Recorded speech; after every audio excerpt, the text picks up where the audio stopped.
Can you imagine what it would be like to move into the nursing home where you work? Take time to reflect on this. What would work for you?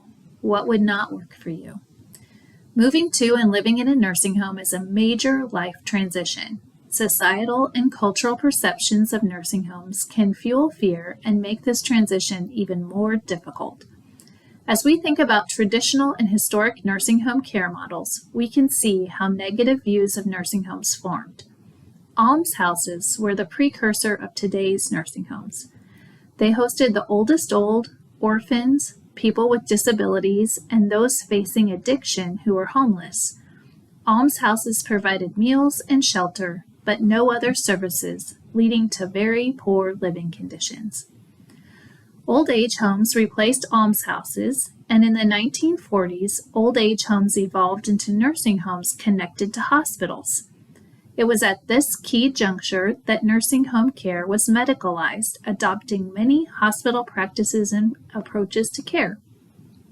Then, in 1960, Medicaid began paying for nursing home care, and there was more incentive to build nursing homes and offer a variety of services. Many of the homes built in the 1960s were directly modeled after hospitals, and hospital care practices were adopted as well.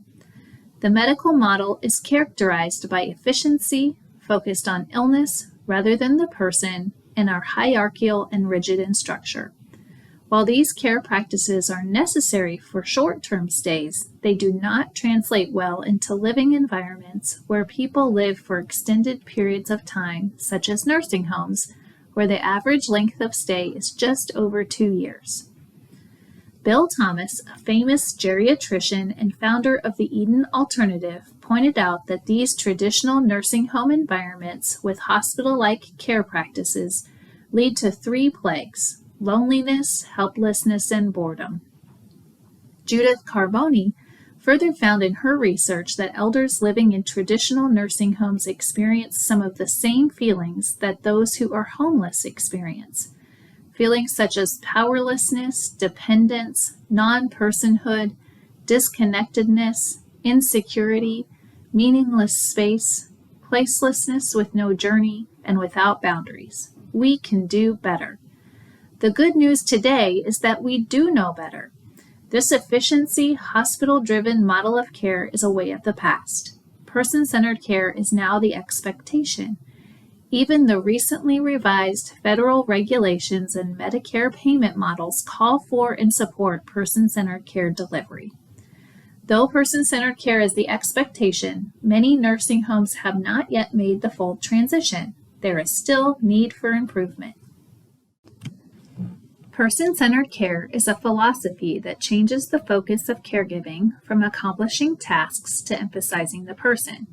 As a result, the personal preferences of elders become as important as providing the services and supports they need. Person-centered care requires a shift in an organization's values and beliefs about quality. Quality of life becomes equally as important as quality of care. Many of us work in long-term care for more than a paycheck. It is more like a calling, and we love the elders and families. Unfortunately, at times, the very organization we work in has systems that are barriers to providing person-centered care. For instance, we may want to support an elder in getting up when they desire, but a doctor's order has a medication scheduled at 6 a.m. As a medication aide, I might get in trouble if I do not wake them and give the medication on time. Once I have awakened the resident, I know they will not be able to go back to sleep.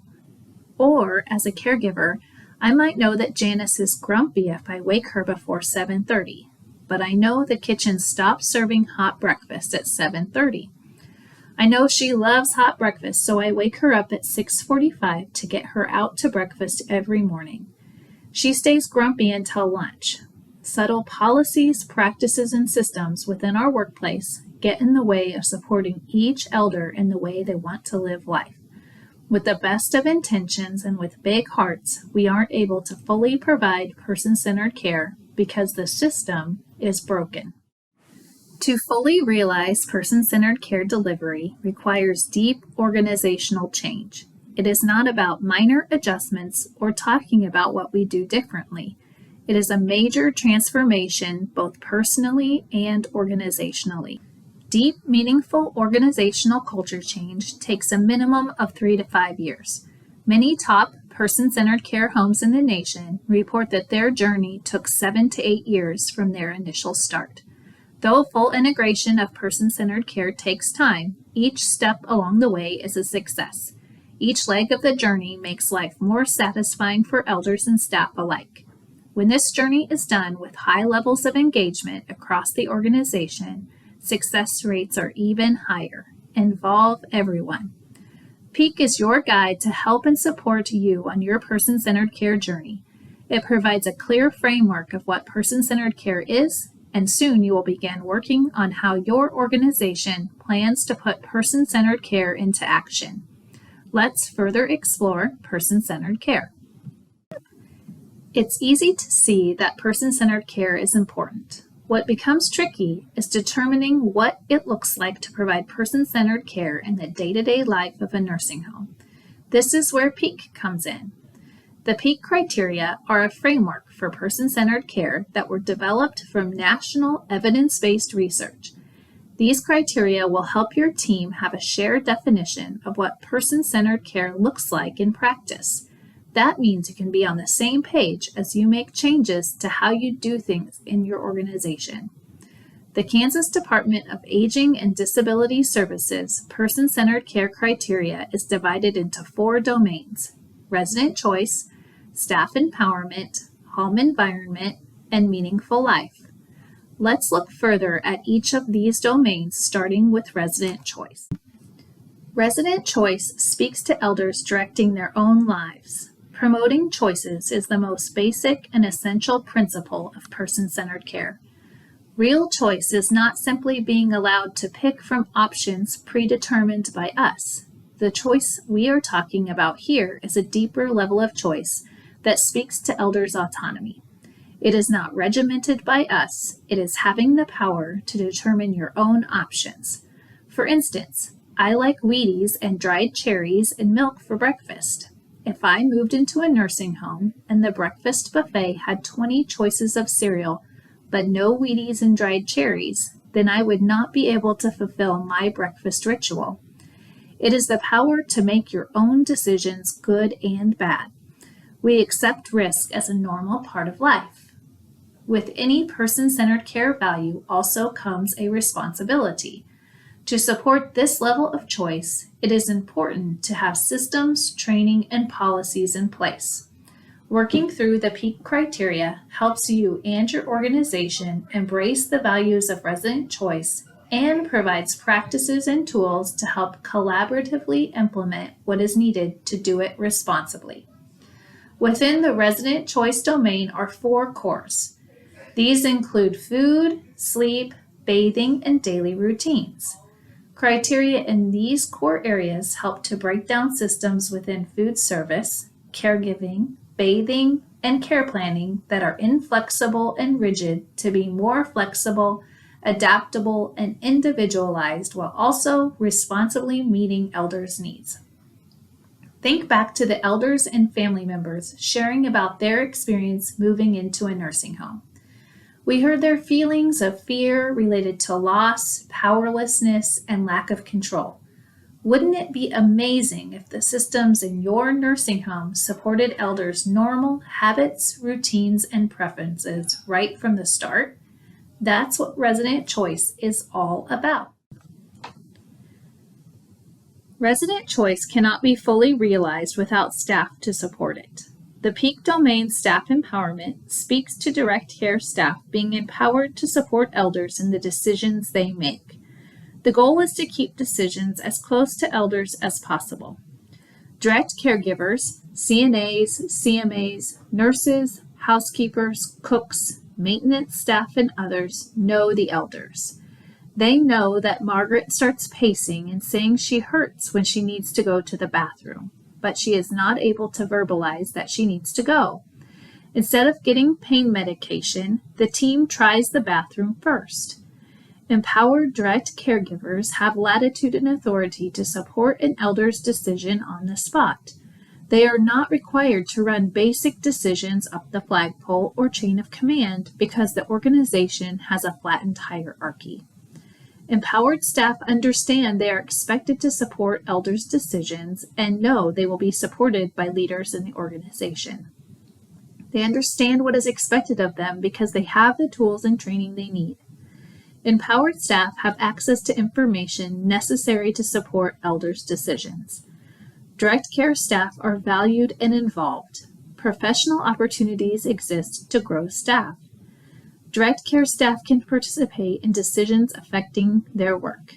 Consistent staffing, an integral person-centered care practice, is also addressed within the staff empowerment domain because it is essential to know a lot about a few people rather than a little about a lot of people to truly provide person-centered care.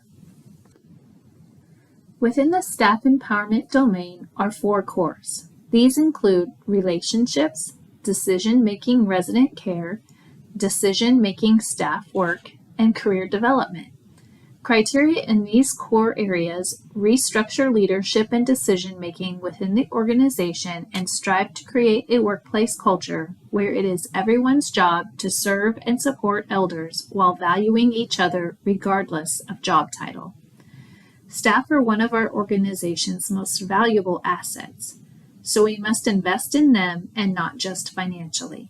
The staff empowerment domain helps our organizations live that out.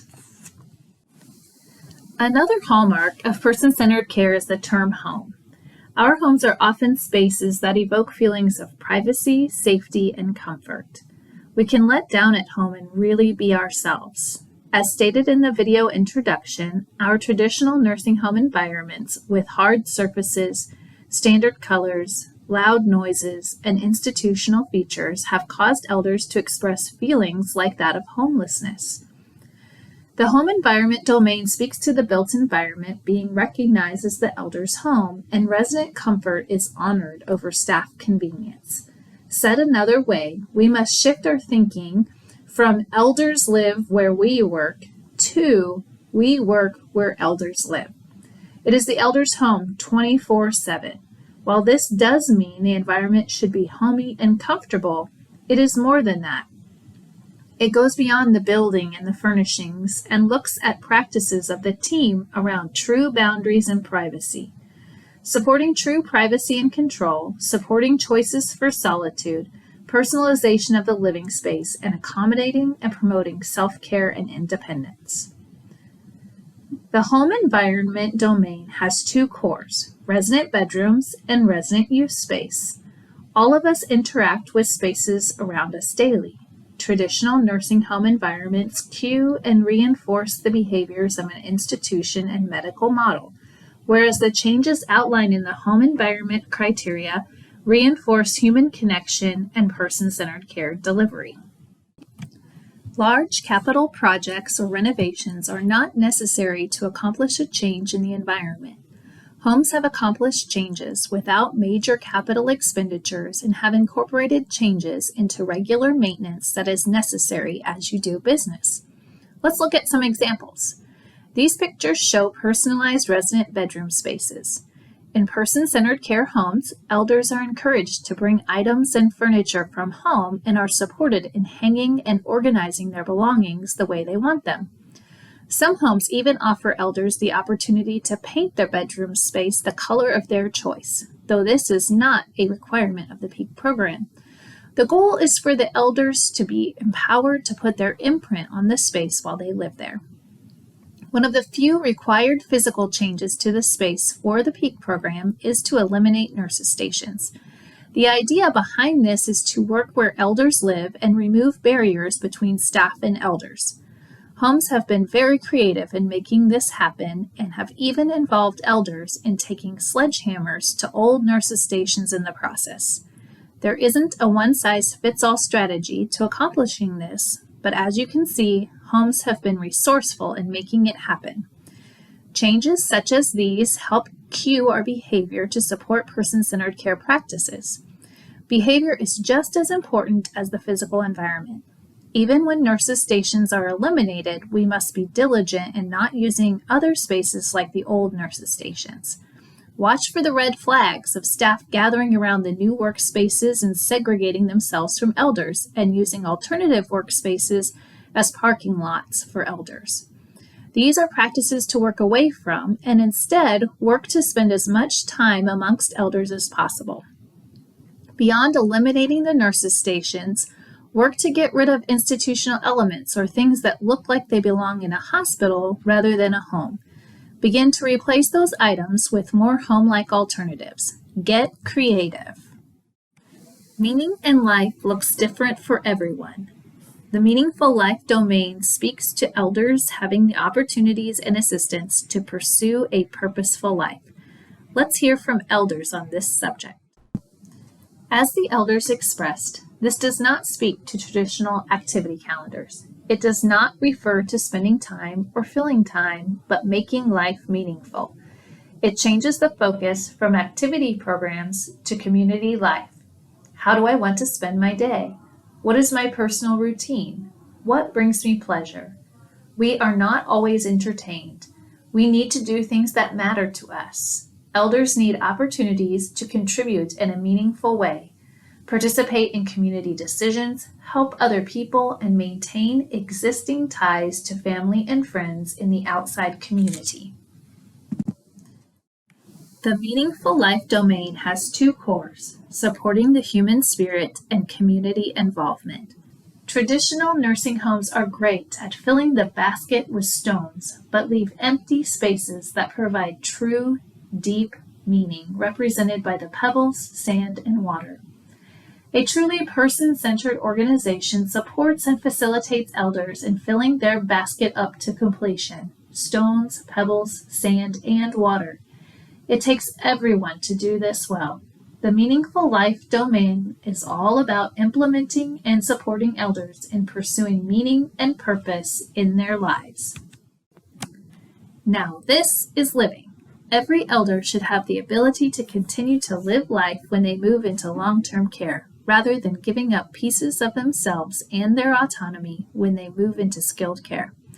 How can skilled care settings transform in ways that support elders in living life fully? Person-centered care delivery is the answer.